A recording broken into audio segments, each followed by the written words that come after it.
আমরা আজকে হচ্ছে ভাইবা কোশ্চেন নিয়ে একটু কথা বলবো, অর্থোপেডিক্স এবং ট্রমাটোলজি।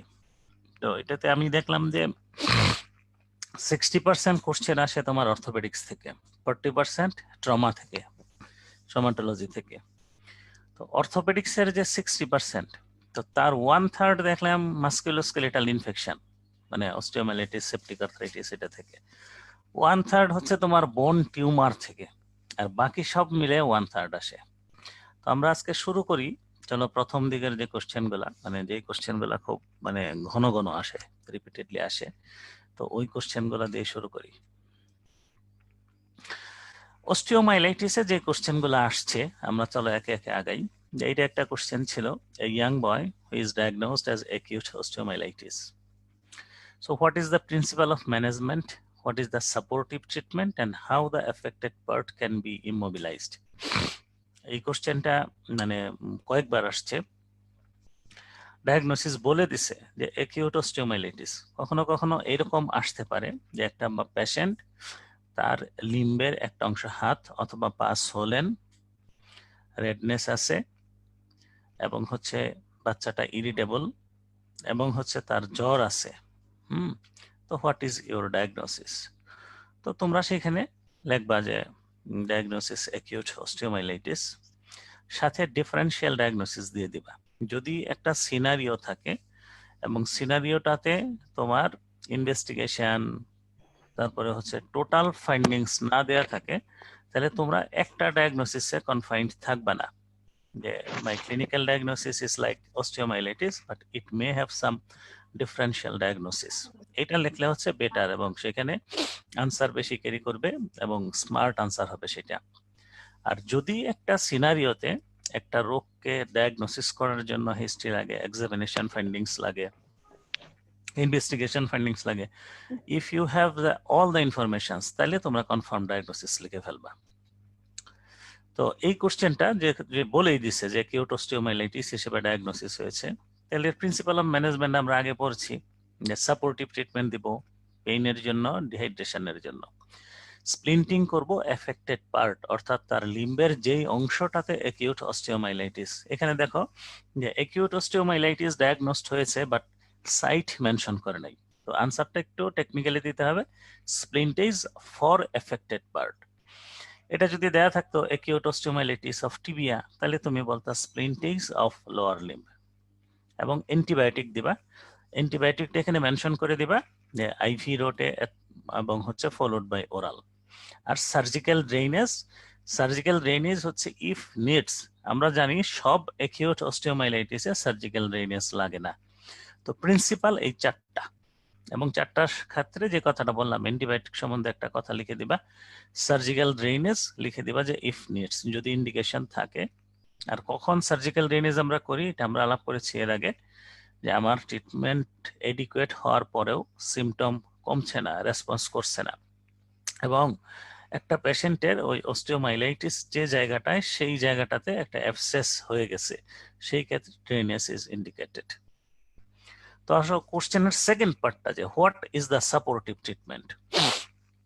সাপোর্টিভ ট্রিটমেন্টটা হচ্ছে পেশেন্টকে একটা, সে যেন, এই অস্টিওমাইলাইটিস খুব পেইনফুল একটা কন্ডিশন, তার কমফোর্ট দরকার। কিসের কমফোর্ট? তার পেইন যেটা আছে, পেইনের কমফোর্ট, এটা একটা সাপোর্টিভ ট্রিটমেন্ট।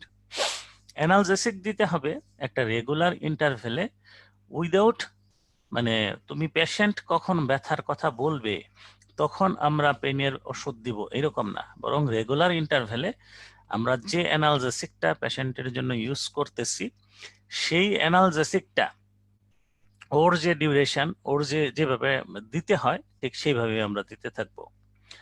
আর একটা পেশেন্ট অস্টিওমাইলাইটিস থেকে সেপ্টিসেমিয়া ডেভেলপ করতে পারে, ফিভার থাকতে পারে। তো এই সেপ্টিসেমিয়া এবং ফিভারের কারণে সে ডিহাইড্রেটেড থাকবে। হ্যাঁ, তাহলে ওই পেশেন্টের ডিহাইড্রেশন কারেকশন করতে হবে। সাথে আরেকটা কথা তোমরা বলে দিবা, সেটা হচ্ছে নিউট্রিশনাল কারেকশন।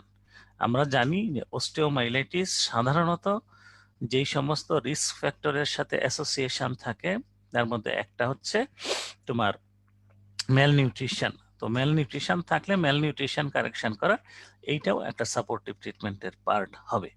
আর আরেকটা পয়েন্ট এখানে তোমরা উল্লেখ করতে পারো, যে পেশেন্টের যদি কোনো সিস্টেমিক ডিসঅর্ডার থাকে, হ্যাঁ, পেশেন্টের ডায়াবেটিস, পেশেন্টের অন্য কোনো প্রবলেম, হ্যাঁ, তো সেইটাও আমি এখানে সাপোর্টিভ ট্রিটমেন্ট হিসেবে সেইগুলোর ট্রিটমেন্ট দিব।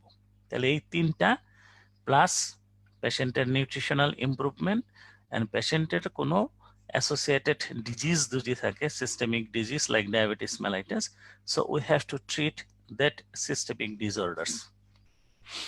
থার্ড যে পার্টটা ছিল যে আমরা এফেক্টেড পার্টটাকে কিভাবে ইমোবিলাইজ করতে পারি।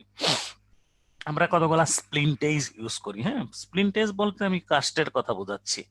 পায়ে যদি হয় তাহলে লং লেগ ব্যাক স্ল্যাপ, তো এই শব্দটার সাথে তোমরা পরিচিত যে লং লেগ ব্যাক স্ল্যাপ আমরা কিভাবে দেই, তো সেইটা আমরা পেশেন্টের কমফোর্টের জন্য দিব, এবং এইটা পেশেন্টকে কমফোর্ট দেওয়ার পাশাপাশি আমার যে জয়েন্ট আছে, অস্টিওমাইলাইটিসের একটা কমপ্লিকেশন হিসেবে আমরা পড়েছি যে জয়েন্ট কন্ট্রাকচার, দিস স্প্লিন্ট অর্থাৎ ব্যাক স্ল্যাপ, এইটা তোমার কমফোর্ট দেওয়ার পাশাপাশি পেশেন্টের জয়েন্ট কন্ট্রাকচারটাকে প্রিভেন্ট করবে। আমরা অনেক সময় সিম্পল স্কিন ট্রাকশন দিই, হ্যাঁ, তো এই সিম্পল স্কিন ট্রাকশন দিয়ে ওই স্প্লিন্টিং এর কাজটা হয়ে যায়, হ্যাঁ, এবং কখনো কখনো হচ্ছে এটা ডিসলোকেশন প্রিভেন্ট করে।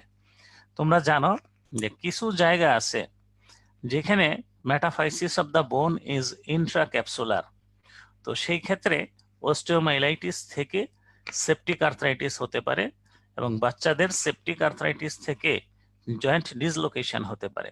তো আমি যদি স্কিন ট্রাকশন দিয়ে ওই পেশেন্টটাকে ইমোবিলাইজ রাখি, তাহলে এই পেশেন্টের এই যে কমপ্লিকেশন ডিসলোকেশন এইটা হবে না।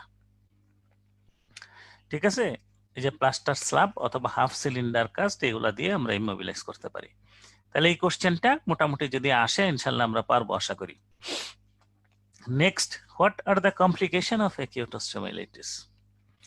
When septic arthritis occur in acute osteomyelitis, what are the typical radiological finding of chronic pyogenic osteomyelitis? এই কোশ্চেনটা কয়েকবার আসছে।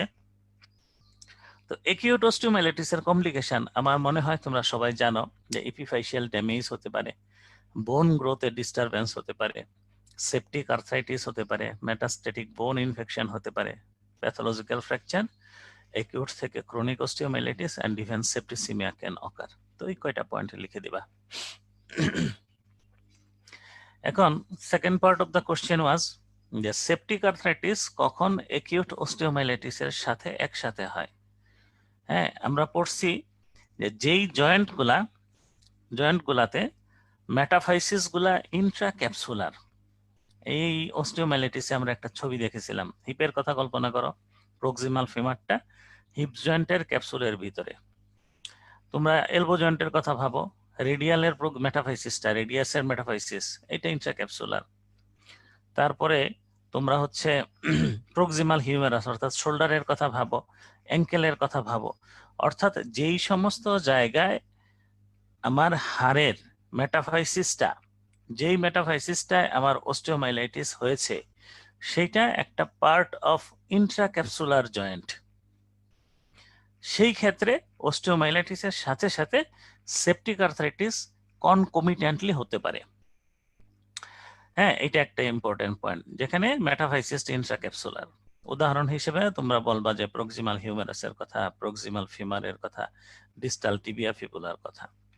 আরেকটা কথা আমরা জানি যে বাচ্চার 28 দিন বা 1 মাস এর আগে অর্থাৎ ভেরি ইয়াং ইনফ্যান্ট, তাদের যে গ্রোথ প্লেটটা, এই গ্রোথ প্লেটটা আমার পেনিট্রেট করে তোমার ওই যে মেটাফাইশিয়াল যে ভেসেল সেটা এপিফাইসিস চলে গেছে। তোমরা ওই ছবিটা হয়তো খেয়াল করতে পারতেছো। ইয়াং ইনফ্যান্ট তাদের গ্রোথ প্লেট এইটা হচ্ছে তোমার ওই মেটাফাইসিস থেকে এই হেমাটোজেনাস রোটে ইপিফাইসিসে চলে যায় ইনফেকশনটা, এবং ওইখান থেকে হচ্ছে জয়েন্টের ভিতরে যায়। তো সেই ক্ষেত্রেও আমার সেপ্টিক আর্থ্রাইটিস হতে পারে, অর্থাৎ ভেরি ইয়াং ইনফ্যান্ট। আর হচ্ছে মেটাস্টেটিক ইনফেকশন থেকে আমরা অ্যাকিউট অস্টিওমাইলাইটিস সাথে সাথে সেপ্টিক আর্থ্রাইটিস পাইতে পারি। এখন ক্রনিক অস্টিওমাইলাইটিস যেটা, এর কিছু টিপিক্যাল রেডিওলজিক্যাল ফাইন্ডিংস আছে। এই স্লাইডে আমি বেশ অনেক কিছু লিখছি, তো তোমাদের জানার জন্য একটু জানা, কিন্তু এত কথা লিখবা না। এক্সরেতে তুমি পাবা হচ্ছে বোনটা রিজর্ভ হবে, অর্থাৎ যেই বোনসটাতে অস্টিওমাইলাইটিস আমরা সাসপেক্ট করতেছি ক্রনিক অস্টিওমাইলাইটিস, সেখানে প্রথম কথা বলবা বোন রিজর্পশন। এটা মানে কি, এখানে বোনসের যে ডেন্সিটিটা এটা লস হবে, বাট এই লস অফ ডেন্সিটি হবে প্যাচি। প্যাচি মানে হচ্ছে একই রকম না, কোথাও হয়তো একটু সাদা কালো, আরেক জায়গায় আরেকটু বেশি কালো, অর্থাৎ তোমার homogenous type of loss of density হবে না। এই কারণে বলা হচ্ছে প্যাচি অপাসিটি, অর্থাৎ বোন রিজর্ভ হয়ে গেছে, এর একটা ফাইন্ডিংস আমরা পাবো। হ্যাঁ, এর সাথে সাথে আমার ওই এরিয়াটাতে যদি কোনো ইমপ্লান্ট থাকে, হ্যাঁ, তো এর পাশে তুমি কিছু থিকেনিং পাবা এবং সারাউন্ডিং বোনসটাতে স্ক্লেরোসিস পাবা। এই বনি রিজর্পশনে এই তিনটা পয়েন্ট। সিকোয়েস্ট্রাম পাবা, এটা অবশ্যই লিখতে হবে। আর বোনটা কখনো কখনো খুব ক্রুডলি থিক এবং মিস শেপেন হয়ে যায়। এই তিনটা কথা যদি লিখো আমরা মানে খুশি যে বোন রিজর্পশনের সাইন পাবো, সিকোয়েস্ট্রাম পাবো, বোনসটা থিকেন্ড হবে, মিস শেপেন হবে। এর বাইরে কখনো কখনো ভেরিয়েবল কিছু চেঞ্জ আসে, যেরকম তোমার লোকালাইজড লস অফ ট্রাবেকুলেশন হয়, অস্টিওপোরোসিস থাকে, পেরিওস্টিয়াল থিকেনিং থাকে, কখনো কখনো এই ফাইন্ডিংস গুলা পাই। এটা আমি একটু আবার বলি যে বনি রিজর্পশন, সিকোয়েস্ট্রাম, crude thickening of the bone with misshapening, sometimes loss of trabeculation, area of osteoporosis, and periosteal thickening. These are the X-ray findings or radiological findings of chronic osteomyelitis. এই স্লাইডটা এত হেফাজত করে লিখবা না, এই যে ব্লক লেটার গুলো সুন্দর করে জাস্ট পয়েন্ট করে লিখে দেবা। এটা একটা ফিগার, হ্যাঁ, ক্রনিক অস্টিওমাইলিটিসে। এই যে দেখো, এই যে পেচি লস, হ্যাঁ, এখানে এক এক ধরনের, এইটা এক এক ধরনের, হ্যাঁ, আর এটাই যে সিকোয়েস্ট্রাম, এবং বোনসটা দেখো একটু মানে মিস শেপেন হয়ে গেছে। হ্যাঁ, আর এই জায়গায় একটু তার পেরিওস্টিয়াল রিঅ্যাকশন আছে। এটা ওই যে সিকোয়েস্ট্রাম ইনভলুক্রামের figure. Third question, what is chronic osteomyelitis? What are the principle of treatment of chronic osteomyelitis and what are the surgical options for chronic osteomyelitis? তো ক্রনিক অস্টিওমাইলিটিস কি, যে ওই অস্টিওমাইলিটিসটা যেটা মাসের পর মাস, বছরের পর বছর দিকে আসে, এবং যেখানে হলমার্ক অফ অস্টিওমাইলিটিস যেটি সিকোয়েস্ট্রাম সারাউন্ডেড বাই ইনভলুক্রাম পাওয়া যায়, সেটাকে ক্রনিক অস্টিওমাইলিটিস বলে। Actually it is usually the consequence of failure to eradicate acute haematogenous osteomyelitis. তাহলে কি বলবা, যে ক্রনিক্যাল অস্টিওমাইলিটিস হচ্ছে ওই অস্টিওমাইলিটিস যেটা years, months to years persist করে, এবং যেখানে সিকোয়েস্ট্রাম এবং ইনভলুক্রাম পাওয়া যায়, এবং কমনলি এটা হচ্ছে আমাদের failure to eradicate acute haematogenous osteomyelitis. এটা লিখে ফেলবা। Principle of treatment of chronic osteomyelitis, এর আগে আমরা পড়ে আসলাম principle of treatment of acute osteomyelitis. হ্যাঁ, ক্রনিক অস্টিওমাইলিটিস যদি আসে, এক নাম্বার প্রিন্সিপাল হচ্ছে eradication of the causative organism. Eradication কেমনে করব? By using appropriate antibiotics for appropriate duration and dose. ঠিক আছে। Elimination of local inflammatory tissue destruction, আমার যে লোকাল টিস্যু লস হয়েছে, ডেড হয়েছে, তো এই টিস্যুগুলাকে আমার ইলিমিনেট করতে হবে কিভাবে? By debridement. আর থার্ড হচ্ছে রেস্টোরেশন অফ ফাংশনাল অ্যানাটমি, আমার বোনসের যে অ্যানাটমিটা নষ্ট হয়েছে, আমার এই অ্যানাটমিটাকে অ্যাজ মাচ অ্যাজ পসিবল, যতটুকু সম্ভব আমি রেস্টোরেশন করব। এটা এক্সটার্নাল ফিক্সেটর দিয়ে হতে পারে, এটা ব্রেইজ দিয়ে হতে পারে। তো এই তিনটা প্রিন্সিপাল ক্রনিক অস্টিওমাইলিটিস যদি আসে, সেইটা তিনটা স্পেসিফাই করে লিখবা। Eradication of causative organism by using appropriate antibiotics, elimination of local inflammatory tissue destruction by surgical debridement, and restoration of functional anatomy by external fixator or by brace. ঠিক আছে। এখন antibiotic সম্বন্ধে এই দুই চারটা কথা তুমি সময় যদি থাকে এগুলা লিখে ফেলতে পারো বা বলবা, আমরা ওর সাথে সাথে কোশ্চেন গুলাতে অ্যান্টিবায়োটিক সম্বন্ধে যাব, যে অ্যান্টিবায়োটিক কেন দরকার, যে ইনফেকশন সাপ্রেস করার দরকার, এবং হচ্ছে প্রিভেন্টস ইটস স্প্রেড, অর্থাৎ যে ডিজিজটা অস্টিওমাইলিটিসটা এটা হেলদি বোনে যাতে না যায়, সেটাকে মানে একটু লোকালাইজ করে ফেলা, আর অ্যাকিউট ফ্লেয়ারটাকে কন্ট্রোল করার জন্য আমরা ব্যবহার করি। সেই পুরনো কথা, অ্যান্টিবায়োটিক 4 থেকে 6 সপ্তাহ দিতে হবে। কোন অপারেশন ট্রিটমেন্টের আগে এটা 4 থেকে 6 সপ্তাহ দিয়ে তারপরে যাওয়া লাগবে। এর মধ্যে একটা সময় থাকবে আইভি, তারপরে হচ্ছে ওরালি, আইভি থেকে ওরালি আমরা ক্লিনিক্যালি এবং বায়োকেমিক্যালি দেখে তারপরে সুইচ ওভার করব। আর এই অ্যান্টিবায়োটিকটা কেমন হইতে হবে, যার স্ক্লেরোটিক বোনসকে পেনিট্রেট করার ক্যাপাসিটি আছে, এবং লম্বা সময় ব্যবহার করলে যার টক্সিসিটিটা কম, এরকম অ্যান্টিবায়োটিক আমরা দিব। যে সেকেন্ড প্রিন্সিপালটা বলছিলাম যে লোকাল ট্রিটমেন্টও আমরা কিছু করতে হবে। যে একটা সাইনাস আছে, ডিসচার্জিং সাইনাস, তাহলে ওই সাইনাসটা ড্রেসিং করা লাগবে। কেন? আমার যে কাপড় চোপড় আছে সেগুলো নষ্ট যাতে না হয়ে যায়। এর সাথে সাথে আমি এই কলোস্টমি পেস্ট ইউজ করতে পারি ডিসচার্জের মুখটার আশপাশে। হ্যাঁ, এতে স্কিনের এক্সকোরিয়েশনটা প্রিভেন্ট হবে। আর একিউট অ্যাবসেস যদি থাকে, ইনসিশন এবং ড্রেন দিয়ে আসতে পারবো। আর সার্জিক্যাল অপশন কি কি, মানে নেক্সট কোশ্চেনটা যেটা ছিল যে surgical option for chronic osteomyelitis, একটা হচ্ছে debridement of all infected soft tissue, dead and dying bones. If needs, you have to surgically debride the site for several times. অর্থাৎ সার্জিক্যাল ডিব্রাইটমেন্ট এইটা একটা অপশন ক্রনিক অস্টিওমাইলিটিসের সার্জারির, এবং এটা তোমার যদি প্রয়োজন হয় একাধিকবার করার, তুমি করবা একাধিকবার। তোমার যদি কোনো ফরেন ইমপ্লান্ট, হ্যাঁ আমি অপারেশন করে আসছি টিবিয়াতে, ফিমারে, রেডিয়াস আলনা, ওইখানে প্লেট আছে, ওইখানে ইন্ট্রামেডুলারি কোনো নেইল আছে, তাইলে সেই ক্ষেত্রে আমার ওই ইমপ্লান্ট যেটা, এই ইমপ্লান্টটা যদি কোনো পারপাস সার্ভ না করে, লুজেন হয়ে যায়, তাহলে সেই ইমপ্লান্টটাকে আমি বের করে ফেলবো। কারণ ওই ইমপ্লান্টটাতে তোমার সার্কুলেশন নাই, ওই ইমপ্লান্টটাতে অ্যান্টিবায়োটিক পৌঁছায় না, এবং ওই ইমপ্লান্টটাতে যদি কোনো মাইক্রো অর্গানিজম অ্যাডহেয়ার হয়ে থাকে, তাহলে সেখান থেকে আমার অস্টিওমাইলাইটিসটাকে কন্ট্রোল করা টাফ হয়ে যায়। তো আমি রিমুভাল অফ ফরেন ইমপ্লান্ট করব। আর ডিলিং উইথ দ্যাট স্পেস, অর্থাৎ আমি যে ডিব্রাইটমেন্টটা করে আসছি, ওই ডিব্রাইটমেন্ট করার কারণে কিছুটা ডেড স্পেস হয়ে গেল না, এই ডেড স্পেসে আমরা ডেড স্পেসটাকে ভরে আসবো। আমরা দুইটা টেকনিকের কথা বলছিলাম, যে আমরা প্রথমে একটা ক্যান্সেলাস মানে বোন গ্রাফট দিয়ে আসতে পারি। হ্যাঁ, আর তারপরে আরেকটার কথা কি বলছিলাম, যে পেপিনিউ টেকনিক, আমরা অস্টিওমাইলাইটিস যখন পড়ছি সেটা, অর্থাৎ পেপিনিউ টেকনিক অথবা ক্যান্সেলাস বোন গ্রাফট উইথ অ্যান্টিবায়োটিক, এই সমস্ত জিনিস দিয়ে আমি ডেড স্পেসটাকে আমি মানে বন্ধ করার চেষ্টা করব। আর এরপরে ফাইনালি সফট টিস্যু কভার করে আসতে হবে। সফট টিস্যু কভার, যদি সফট টিস্যু গ্যাপটা অল্প থাকে, তাহলে আমরা স্প্লিট থিকনেস স্কিন গ্রাফট করতে পারি। যদি আরেকটু মানে ওই স্কিন গ্রাফটিং এ না আসে, তাহলে আমরা মাস্কুলোকিউটেনিয়াস ফ্লাপ অথবা ফ্রি ভাস্কুলারাইজড ফ্লাপ দিয়ে আসতে পারি। তো এই হচ্ছে সার্জিক্যাল অপশন, হ্যাঁ, অস্টিওমাইলাইটিস এর ক্ষেত্রে। তো নেক্সট এক্সট্রা কোশ্চেন দেখো, 15 years old boy presented with chronic discharging sinus on his left leg. সিনারিওটা কিন্তু ইনকমপ্লিট। হ্যাঁ, একটা 15 বছরের ছেলে, chronic discharging sinus on his left leg, আর তেমন কিছু দেয় নাই।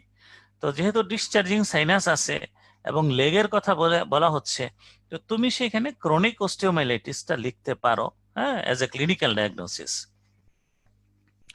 আর ভালো হয় তুমি আরো দু একটা ডিফারেন্সিয়াল ডায়াগনোসিস যদি দিয়ে আসো। হ্যাঁ, ওই যে আমরা যে সার্জারিতে পড়ছি যে differential diagnosis of discharging sinus, ওইটা দু একটা দিয়ে আসতে পারো। বাট এখানে লেগের কথা মেনশন করা হয়েছে, একটা 15 বছরের বাচ্চার কথা বলা হয়েছে, এবং the discharging sinus is chronic, এই কারণে ক্রনিক অস্টিওমাইলাইটিস লিখলেও হবে।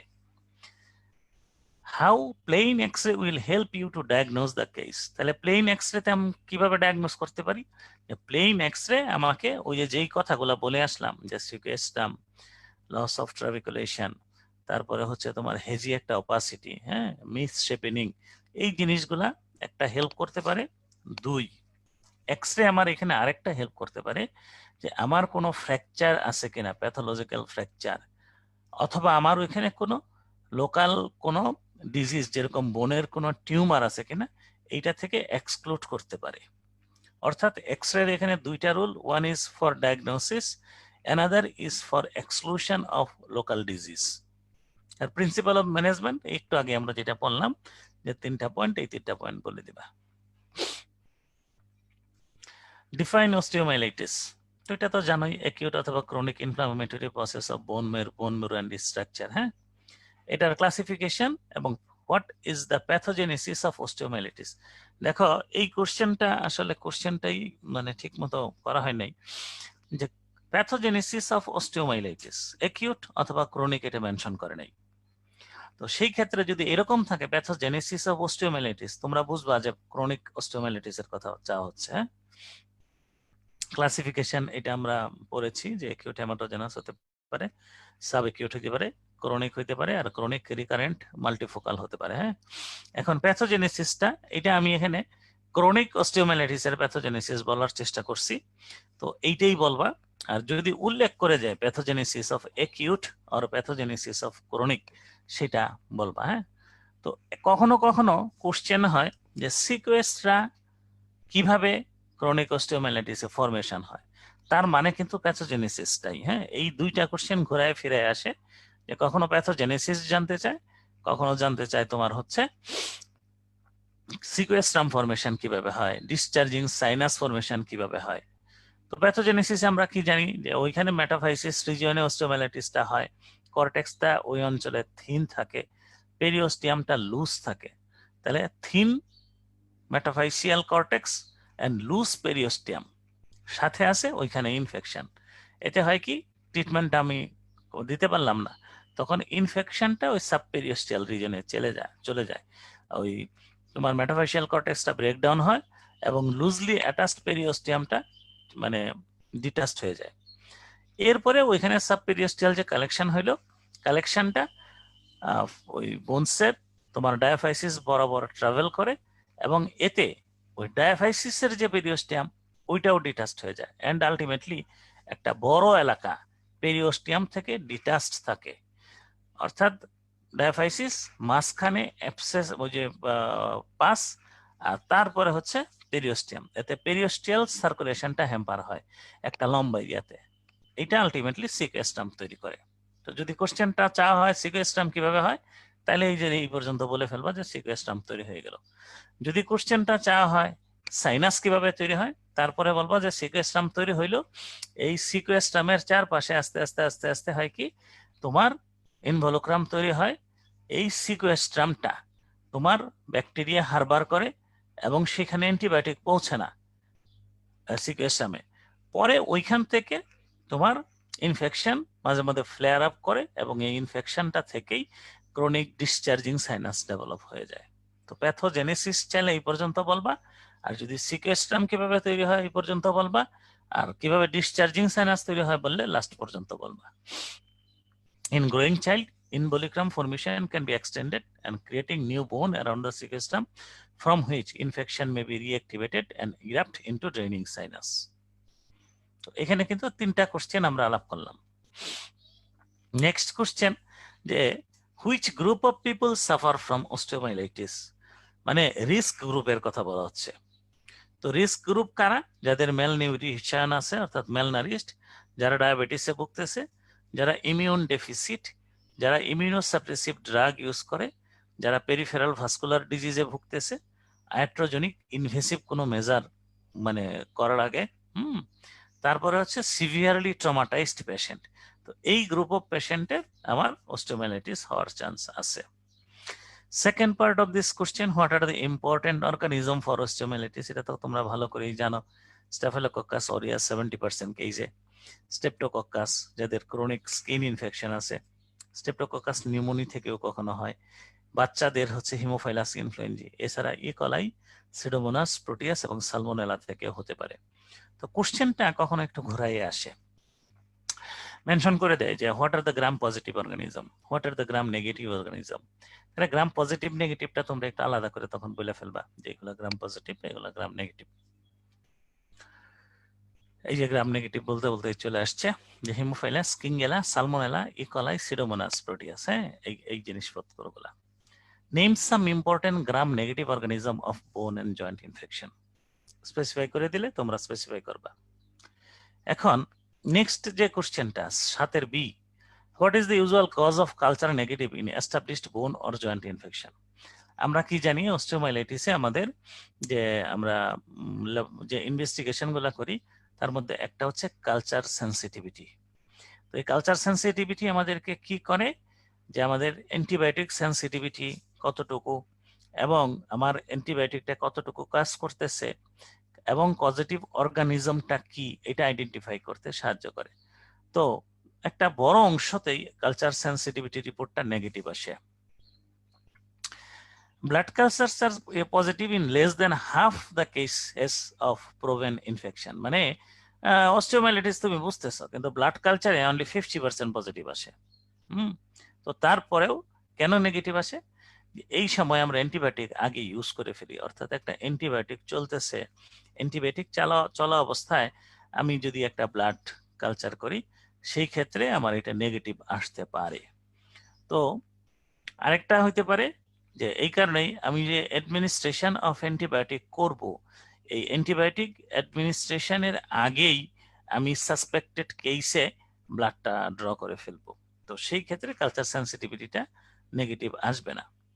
তো আরো দু একটা ক্ষেত্রে নেগেটিভ আসতে পারে, যেরকম ধরো খুব ইমিউনো কম্প্রোমাইজড পেশেন্ট, এদের তোমার কালচার সেন্সিটিভিটি এইটা অনেক সময় নেগেটিভ আসে। তবে তোমরা দুইটা কথা বলবা, ওয়ান ইজ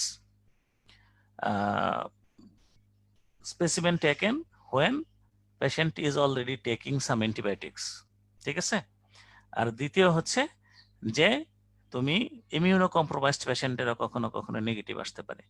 থার্ড আরেকটা পয়েন্ট বলবা, ফল্টি টেকনিক, অর্থাৎ স্যাম্পল কালেকশনটা ফল্টি হইলো, স্যাম্পলটা যেভাবে প্রিজার্ভ করা লাগে সেটা একটু কঠিন হইলো, উল্টাপাল্টা হইলো, অথবা যে কালচার মিডিয়া ইউজ করা লাগে সেইটাতে যদি আমাদের কোনো ডিফেক্ট থেকে থাকে তাইলে কালচার নেগেটিভ আসতে পারে। এই তিনটা point. What are the diagnostic tool of bone and joint infection? Bone joint infection diagnosis করতে গেলে আমাদের কি কি লাগবে? Plain x ray is a must, হ্যাঁ, হেমাটোলজিক্যাল, টিসিডি, সিএস আর হিমোগ্লোবিন আমরা করব, সিআরপি করব, হ্যাঁ, আলট্রাসোনোগ্রাম করতে পারি। আলট্রাসোনোগ্রাম কখন?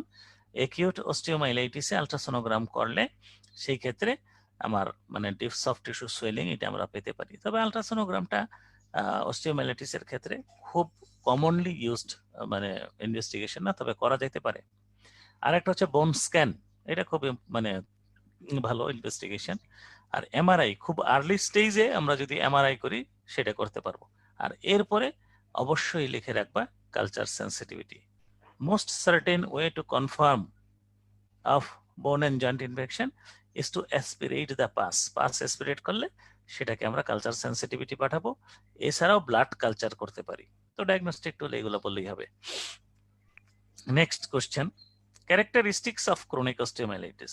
এরকম কোশ্চেন যদি আসে তাহলে কিছু ক্লিনিক্যাল কথা বলতে হবে, কিছু ল্যাবরেটরি ফাইন্ডিংস এর কথা বলতে হবে, কিছু রেডিওলজিক্যাল ফাইন্ডিংস এর কথা বলতে হবে। হ্যাঁ, তো ক্যারেক্টারিস্টিক্সে আমি একটা কথা বলছি, দেখো যে commonly it is the consequence of failure of treatment of acute haematogenous osteomyelitis, এইটা এর একটা characteristics.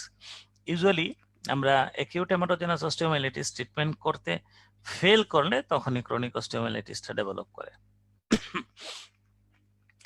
It last for months to years, মাস বছর এরকম সময় ক্রনিক অস্টিওমাইলাইটিস থাকে। সিকোস্ট্রাম তৈরি হয়, ইনভলুক্রাম তৈরি হয়। তো এইগুলা ক্যারেক্টারিস্টিক্স। এর সাথে ক্লিনিক্যাল ক্যারেক্টারিস্টিক্স কি? Pain, pyrexia, redness, discharging sinus, tissue thickening, puckering, এগুলো হতে পারে।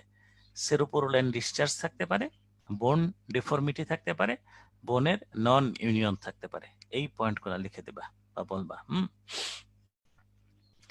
এখন what are the sample for culture sensitivity in বোন and joint infection? Local tissue যেটা আছে, লোকাল টিস্যু বলতে ওই যে ডিব্রাইট করলে না, তো ডিব্রাইট করে ওই টিস্যুটা কালচার সেন্সিটিভিটির জন্য পাঠাবা। ব্লাড কালচার করবা, আর উন্ড সোয়াব এটাও আমরা কালচার সেন্সিটিভিটি করতে পারি। এই কোশ্চেনটা একটু ডিফিকাল্ট, মানে একটু ঝামেলা, যে হিস্টোপ্যাথোলজি ডায়াগনোসিসের জন্য কখন লাগে অথবা লাগেই কিনা। হিস্টোপ্যাথোলজি আসলে সমস্ত ক্ষেত্রে লাগে না। আমরা ওই এর আগ পর্যন্তই যে ইনভেস্টিগেশন গুলার কথা বলে আসলাম তাতেই তোমার বোন এন্ড জয়েন্ট ইনফেকশন আসলে ডায়াগনোসিস হয়ে যায়। বাট ইন সাম কেসেস, ধরো টিউবারকুলার অস্টিওমাইলাইটিস এবং কিছু কিছু ক্ষেত্রে কিছু ফাঙ্গাল অস্টিওমাইলাইটিস আছে। এই ফাঙ্গাল অস্টিওমাইলাইটিস এগুলা খুবই অ্যাটিপিক্যাল এবং রেয়ার, খুব বেশি একটা হয় না। তো ওই সমস্ত ক্ষেত্রে দেখা যায় কি আমি অ্যান্টিবায়োটিক দিচ্ছি, সমস্ত কিছুই ঠিকঠাক মতো দিচ্ছি, কিন্তু আমার পেশেন্ট রেসপন্স করছে না। তো সেই ক্ষেত্রে to confirm my diagnosis at the tissue level we can do histopathology. Suspected atypical infection আমরা হিস্টোপ্যাথোলজি করতে পারি।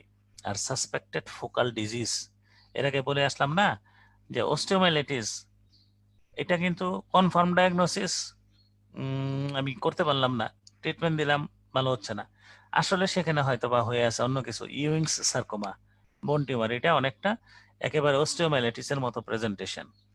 তো সব ক্ষেত্রে ইয়ং সার্কোমা হবে এরকম না। তো আমি ট্রিটমেন্ট দিলাম, ভালো হচ্ছে না, এবং আমার কনফিউশন হচ্ছে যে আমি সাসপেক্ট করতেছি দেয়ার আর সাম ফোকাল ডিজিজ, হ্যাঁ, যে এখানে হয়তো ইয়ং সার্কোমা থাকতে পারে। তো সেই ক্ষেত্রে আমার হিস্টোপ্যাথোলজি করতে পারবে হবে। তখন যে TB, fungal infection, suspected atypical infection and suspected focal disease, এই ক্ষেত্রে আমাকে হিস্টোপ্যাথোলজি করে ডায়াগনোসিসটা আমার কনফার্ম করা লাগতে পারে। Question 9, what are the pathological changes in বোন ইনফেকশন? দেখো, বোন ইনফেকশন বলতে অস্টিওমাইলাইটিস প্যাথোলজিক্যাল চেঞ্জেস এর কথা বলা হচ্ছে। অর্থাৎ এখানে ওই যে ক্যারেক্টারিস্টিক প্রোগ্রেশন যেটা একিউট অস্টিওমাইলাইটিসে হচ্ছে সেটা দিয়ে তোমার শুরু করতে হবে।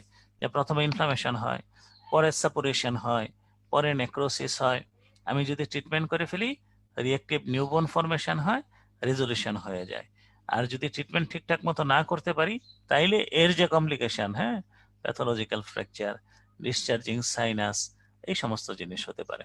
তো এই কোশ্চেনটা আসলে খুব মানে বড় একটা কোশ্চেন, মানে খুব অল্প সময় সামারাইজ করা কঠিন। What are the pathological changes, এটা বললে অনেক কিছু বলা যাবে। তো তোমরা as a beginner of musculoskeletal infection এই কথাগুলো বলবা, ঠিক আছে? নেক্সট যে কথাটা, যে ক্রনিক ডিসচার্জিং সাইনাস কখন তৈরি হয়, তাহলে কি বলবা? ওই যে মেটাভাইসিস থেকে পেরিওস্টিয়াল থিন বোন ব্রেকডাউন হইলো, সাবপেরিস্টাল অ্যাবসেস হইলো, ডায়াফাইসিয়াস দিয়ে সেই পাঁচটা আমার স্প্রেড করলো, সেখানে সিকোয়েস্ট্রাম হইলো, সিকোয়েস্ট্রামের পরে সেখানে আস্তে আস্তে হারবার করার কারণে সেখান থেকে ট্রিটমেন্টটাও আমি করে কন্ট্রোল করতে পারলাম না, সেখান থেকে ডিসচার্জিং সাইনাস হইলো। এই কথাগুলো এখানে লেখা আছে, এটা বলে দিবা। What are the gram positive organism? Staph, group B haemolytic strepto, group B streptococcus newborn বেবিতে এরকম স্টেপটোকক্কাস নিউমোনি। পজিটিভের কথা বললে এগুলো, আর নেগেটিভ কিন্তু একটু আগে আমরা কথা বলে আসছি। সিকোয়েস্ট্রাম কি?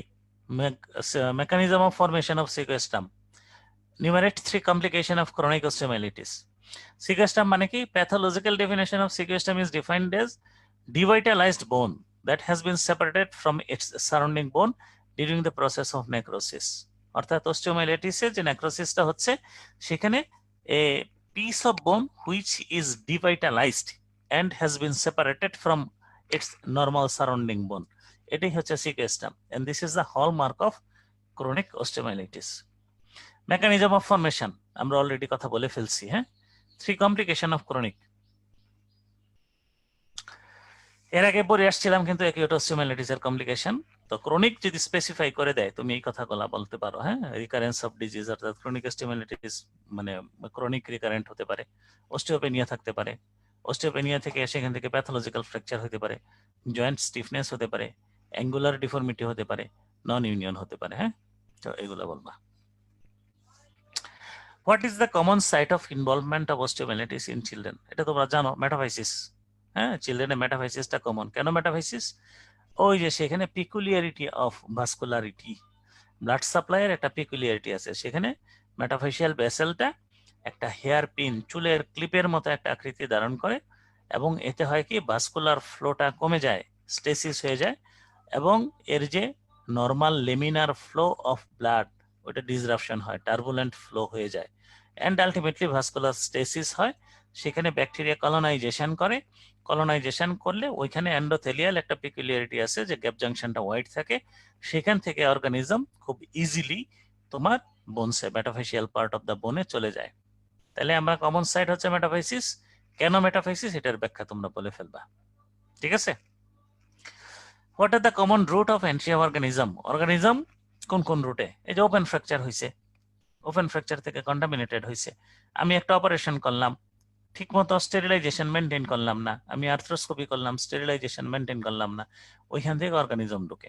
অথবা ব্লাড স্ট্রিম, আমার রক্তের মধ্যে ব্লাড আছে, ব্লাডের মধ্যে আমার অর্গানিজমটা আছে, কোথা থেকে? যে আমার সারাউন্ডিং কোনো ইনফেকশন, ওই যে টনসিলাইটিস আছে, কোনো স্কিন ইনফেকশন আছে, ওইখান থেকে আমার অর্গানিজমটা যাইতে পারে। সেপটিক টুথ থেকে হইতে পারে, ইউরেথ্রাল ক্যাথেটার থেকে হতে পারে, indwelling arterial line, even dirty needle, এই সমস্ত জায়গা থেকে অর্গানিজম আমার বোনসে যায়, গিয়ে সেখান থেকে আমার অস্টিওমাইলিটিস তৈরি করতে পারে। তবে কমন হচ্ছে প্রথম দুইটা, ওপেন ফ্র্যাকচারের অপারেশন আর blood stream. Pathophysiology of acute osteomyelitis, যেটা অলরেডি আমরা একটু আগে কথা বললাম, যে ইনফ্লামেশনের কথা বলবা, suppuration, necrosis, reactive new bone formation, resolution. Question 12, name the causative organism of acute osteomyelitis in children, আমরা এটা পড়ে ফেলছি। কমপ্লিকেশন অফ acute osteomyelitis, এটাও আমরা পড়ে ফেলছি। এখন how do you manage pain of acute osteomyelitis, এটাও তো পড়ে ফেলছি। অ্যানালজেসিক দিতে পারি, স্প্লিন্টিং করতে পারি, এর সাথে সাথে থার্ড যে পয়েন্টটা, পেশেন্টকে কাউন্সিল করতে হবে, এশিওর করতে হবে। হ্যাঁ, তা উইদাউট এশিওরিং দ্য পেশেন্ট আর উইদাউট কাউন্সিলিং আমাকে পেশেন্টের ব্যথা কমাইতে গেলে অনেক বেশি পরিমাণে অ্যানালজেসিক ইউজ করা লাগবে। হ্যাঁ, তো পেশেন্টকে আশ্বস্ত করা, পেশেন্টকে সান্ত্বনা দেয়া, সাথে সাথে অ্যানালজেসিক অ্যাপ্রোপ্রিয়েট ডোজে, অ্যাপ্রোপ্রিয়েট ইন্টারভেলে আমাকে দিতে হবে, আর স্প্লিন্টিংটা অবশ্যই এডিকুয়েট হতে হবে। মেনশন 3 কমপ্লিকেশন অফ অস্টিওমাইলিটিস, আমরা পড়ে আসলাম। প্রেজেন্টেশন অফ ক্রনিক অস্টিওমাইলিটিস, কিভাবে প্রেজেন্ট করতে পারে? হ্যাঁ, pain, pyrexia, redness, discharging sinus, tissue thickening, puckering, seropurulent discharge, deformity, non union, এভাবে প্রেজেন্ট করতে পারে। কমপ্লিকেশন অফ অস্টিওমাইলিটিস পড়ে ফেলছি। ট্রিটমেন্ট অফ ক্রনিক অস্টিওমাইলিটিস, এটাও পড়ে ফেলছি। Next question, what is sequestrum, pathogenesis of sequestrum, তোমরা এটা পারবা ইনশাআল্লাহ। Define osteomyelitis, mention common site of acute osteomyelitis in 10 years old children, পারবা ইনশাআল্লাহ। What is osteomyelitis? Name me some common organism for osteomyelitis, pathogenesis of pyogenic osteomyelitis, তোমরা ইনশাআল্লাহ এটা পারবা। Name some common organism of chronic osteomyelitis, radiological findings of chronic osteomyelitis, treatment of chronic osteomyelitis, অবশ্যই পারবা তোমরা। What is chronic discharging sinus, একটু ওই যে সাইনাসের ডেফিনেশন দিবা, ডেফিনেশনের পরে যে যেটার সাথে ডিসচার্জ এবং which last for years to months to years, হ্যাঁ, হোয়েন ইট অকার্স, এখানে শুধুমাত্র কিন্তু অস্টিওমাইলিটিসের কথা বললে হবে না, যেগুলো আছে টিউবারকুলোসিস অফ দ্য বোনস, মানে টিউবারকুলার অস্টিওমাইলিটিস, ফাঙ্গাল ইনফেকশন, এগুলার কথা বলবা। আরো কিছু অ্যাটিপিক্যাল ডিফারেন্সিয়াল ডায়াগনোসিস, এটা সার্জারিতে যে বইগুলো আছে না, ওই বইগুলা থেকে তুমি ওই ডিফারেন্সিয়াল ডায়াগনোসিসটা মেনশন করে দিবা। প্রিন্সিপালস অফ বোন অ্যান্ড জয়েন্ট ইনফেকশন, যেটা আমরা পড়ে আসলাম, যে অস্টিওমাইলিটিসের যে প্রিন্সিপালস, হ্যাঁ, অ্যাকিউটের ক্ষেত্রে, সেটা বলবা। হলমার্ক অফ ক্রনিক অস্টিওমাইলিটিস কি? সিকুয়েস্ট্রাম। তো অস্টিওমাইলিটিস থেকে কোশ্চেন আসছিল এই কয়টাই। হ্যাঁ, তো আমার মনে হয় আজকে আর মানে না বাড়াই, কারণ অনেকগুলা কোশ্চেন, প্রায় 14-15টা কোশ্চেন, একটু তাড়াতাড়ি আলাপ করে ফেলছি। আমরা নেক্সট ক্লাসে যে কোনো একটা হয় বোন টিউমারের কোশ্চেন গুলো আলাপ করব, অথবা যেগুলা খুচরা, মানে তোমার কিছু কোশ্চেন আসছে ফ্রোজেন শোল্ডার থেকে, কিছু আসছে তোমার এম্পুটেশন থেকে, কম্পার্টমেন্ট সিনড্রোম থেকে, তারপরে কিছু আসছে তোমার অর্থোপেডিক ইনভেস্টিগেশনস থেকে। তো যে কোনো একটা জিনিস আমরা ইনশাল্লাহ নেক্সট রবিবারে 10টায় আলাপ করব। আর নেক্সট এই যে কামিং ওয়েনেসডে, বুধবার, এই ক্লাসটা হবে সকাল 9টায়। ওই দিন আমরা বোন টিউমার শুরু করব। হ্যাঁ, বোন টিউমার 3টা ক্লাস লাগবে। কি কোনো কোশ্চেন আছে নাকি? কোশ্চেন নাই? তাহলে তো সব ভালো বোঝা গেছে নাকি? এবার অর্থোপেডিক্স অংশ কিন্তু অনার্স পাওয়া লাগবে। আপনি বসে থেকে আমাদের সাহায্য দিয়ে মানে আমি তো একটা অংশে থাকবো, কারো না কারো পরীক্ষায় থাকবো, তারা তো পাবে ইনশাল্লাহ, তোমরাও পাবা। এবার অর্থোপেডিক্সে কিন্তু অনার্সের সংখ্যা বাড়ানো লাগবে ইনশাআল্লাহ স্যার। আর ববি স্যার তো অনেক ভালো করে পড়াইতেছে ফ্র্যাকচার। জি স্যার, আর ডিসলোকেশনও শেষ করছেন। হ্যাঁ, এখন ববি ভাই হচ্ছে বোধহয় তোমার স্পেসিফিক এগুলা শুরু করবে, ফ্র্যাকচার গুলা। তো ওই ফ্র্যাকচার গুলার পরে আমি হচ্ছে এই ফাঁকে ওই ফ্র্যাকচার থেকে যে তোমার এই বক্স কোশ্চেন গুলো আসে, এগুলাও আমি একদিন 2 দিন ওইগুলো আলাপ করে ফেলবো ইনশাআল্লাহ। জি স্যার। এই রাহা, আজকে কোনো কোশ্চেন নাই? স্যার না স্যার, এগুলো নিজে পড়তে হবে এখন আপাতত। আপনি তো সব পড়াই দিলেন স্যার, সব হ্যাঁ হ্যাঁ ক্লিয়ার হ্যাঁ হয়েছে স্যার ইনশাআল্লাহ। হ্যাঁ, এইগুলা করবা কি, আমি যেটা করতাম, আমি যখন স্টুডেন্ট কালীন আমি এগুলো লিখে ফেলতাম নোটের মতো। হ্যাঁ, এবং আমার নোট কিন্তু মানে আমি যখন স্টুডেন্ট ছিলাম, এমবিবিএস পাস করছি হচ্ছে 2005-এ, 2006-এ ছিলাম এই কল্পনাদের কলেজে, মানে lecturer of anatomy, Shahabuddin medical college. তো তারপরে তো বিসিএস পোস্টিং হইলো, আমি ময়মনসিংহ চলে আসলাম। মাঝখানে কিছু 3 বছর ঢাকায় ছিলাম, ঢাকা মেডিকেলে। তো এই সময়টার মধ্যে আমি সেই যে এমবিবিএস লেভেলে লেকচারের নোট করে আসছিলাম, এর অনেকগুলা নোট কিন্তু পরবর্তী প্রায় 15-16 বছর চলছে। ইভেন এখন কতগুলা বই, ওগুলাও মানে আমাদেরই করা। আমি ববি ভাই আমাদের নোট হচ্ছে এফসিপিএস লেভেলে, মাস্টার্স লেভেলে এখনো চলতেছে আমাদের। মানে আমরা দুইজন মিলে পার্টনার ছিলাম, পড়াশোনা করতাম একসাথে। তো কোর্স এগুলা লিখে রাখলে দেখবা কি এই জিনিসটা একটা লম্বা সময় থাকে।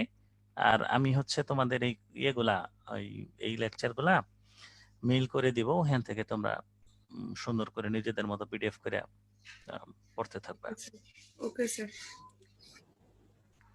কোনো কোশ্চেন নাই? না স্যার, এটা আজকে হচ্ছে স্যার আপনি অনেক সুন্দর করে এক্সপ্লেইন করছেন, তো এগুলো তো বক্স কোশ্চেন, আমরা আর কি কোশ্চেন করব স্যার? এগুলাই হ্যাঁ, তো মানে আপনারাই তো বেটার বুঝেন যে কি জানতে চান, এটা তো আমরাই বুঝি না অ্যাকচুয়ালি হুম। কি আনসার দেব। আপনি ভালোভাবে তো বুঝাই আজকের দিচ্ছেন, এর জন্য ভালো লাগলো। মানে আজকের জি স্যার। আলাপে কি কিছু লাভ হইছে? জি স্যার, অবশ্যই, স্যার কত সুন্দর অবশ্যই করে স্যার। গোছাই দিলেন আপনি স্যার একটা যে টপিকের উপর কিভাবে আনসার কোশ্চেন করব। পড়া হয়ে গেল একসাথে স্যার। নর্মালিতে হবে স্যার কখনো গুছানো হয় না বা গুছায় পড়া হয় না, হুম আজকে তো অনেকগুলো জিনিস একসাথে গুছানো হয়ে গেল কাই। হুম। আজকে অনেক নতুন মানুষ দেখতেছি, জ্যোতি, শর্মিষ্ঠা, আর আমি স্যার গ্রুপে স্যার মানে জয়েন লিংকটা দিয়ে দিয়েছিলাম যাতে হ্যাঁ, ওরা জয়েন করতে পারে।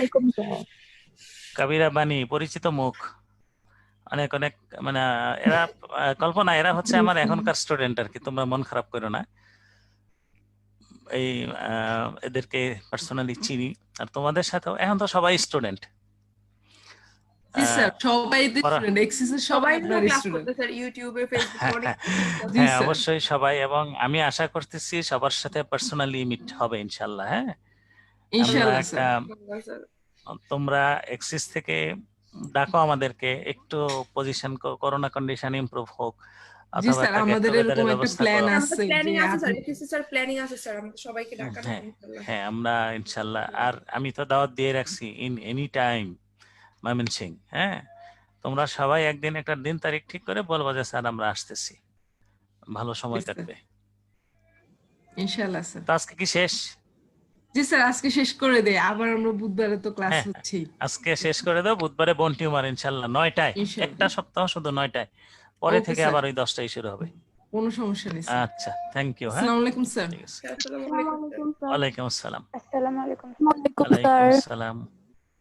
ওয়ালাইকুম আসসালাম।